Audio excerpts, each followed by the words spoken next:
The first one we got is quality, and I'm going to mention a few things with these examples based on the video that you're seeing right now. So, you know, I got consecrations, mastery, and benefits to living at the bottom of quality. So, in this very video, I'm probably going to trim it down in size, however long it happens to be at the end. And I have a cotton muzzle on the mic for the phone on the tripod.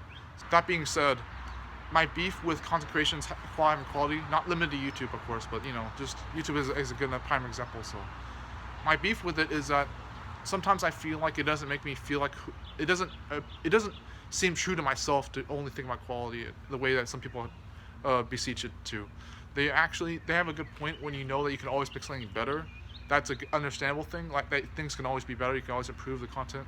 You could always do something with it, and that's not an ill faith. It's just that I have beef with the fact that if you wanted content to be better and you wanted to space out your uploads and you wanted to make sure that you weren't uploading too much or burning out or anything, or not putting too much effort into anything, or putting too little effort, or not improving at all, or not learning, that wouldn't have to be the only point. I think with quality, it wasn't so much to compare to things like consistency or value or anything like that, because those are the three things that come together anyways: quality, value, and consistency, I guess, if they're necessary, whichever ones, all together. But it makes me upset when I see quality being beseeched the way it has been, because I think it's like, I know that it's still important, and it tends to be important, it always should be important, but I wanted, for a few factors of my own, I wanted to live in the moment of the things that I was in the midst of, without having to always think about why they should be more ideal or better.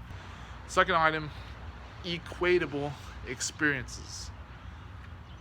And under here I have advice, wisdom, toxicity, or / wisdom, toxicity, universality, cowardice, and lack of middle ground.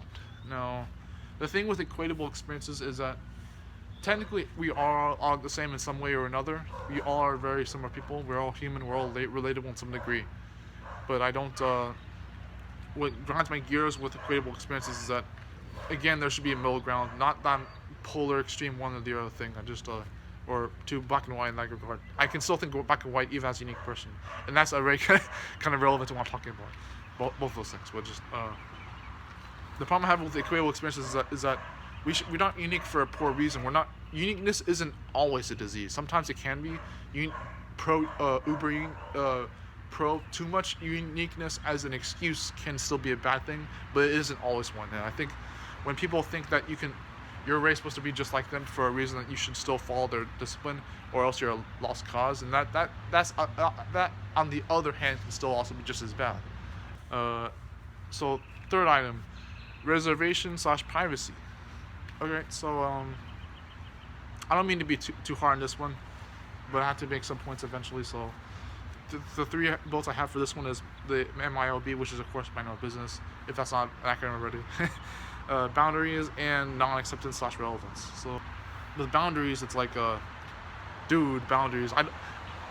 That's as much as it's my own weakness to have to work on that at some point, to find a compromise and a middle ground for that, to negotiate that with myself. Because I'm not just saying that I'm bad at boundaries because I actually need to work on it. I'm bad at boundaries because I have a strifle. I have a troubling, a conflict with the idea of boundaries. I don't know. I'm technically afraid of the idea of putting boundaries and then being seen as someone who isolates himself from the world, which is one way I've already been approached by other people in that regard. Some even close people, actually have put that in perspective. It's like that if I did put boundaries, I would be closing myself to the world, which is a weird way to be guilt tripped either way. But not that was too bad before, but you know. But the biggest gamut of lacking boundaries for me was the idea that I would not so much be isolating myself, but that I would regret making boundaries in a way that I wouldn't be able to comprehend. And I was afraid that if I put boundaries, I would not know how to do it properly, and not in a way that actually would be respecting myself and my value. But that was just me though. My problem with boundaries was that so like with other people, I think it's like I think they do take their boundaries for granted rather than being a given. The taken for granted and a given aren't so much polar extremes from each other, or middle ground, or black and white. And the fourth item I have doesn't have any bullets behind it, but it is selling life too lowly. I didn't want to say selling life too short because that will sound like the other thing. selling life as knowing as too short, or whatever.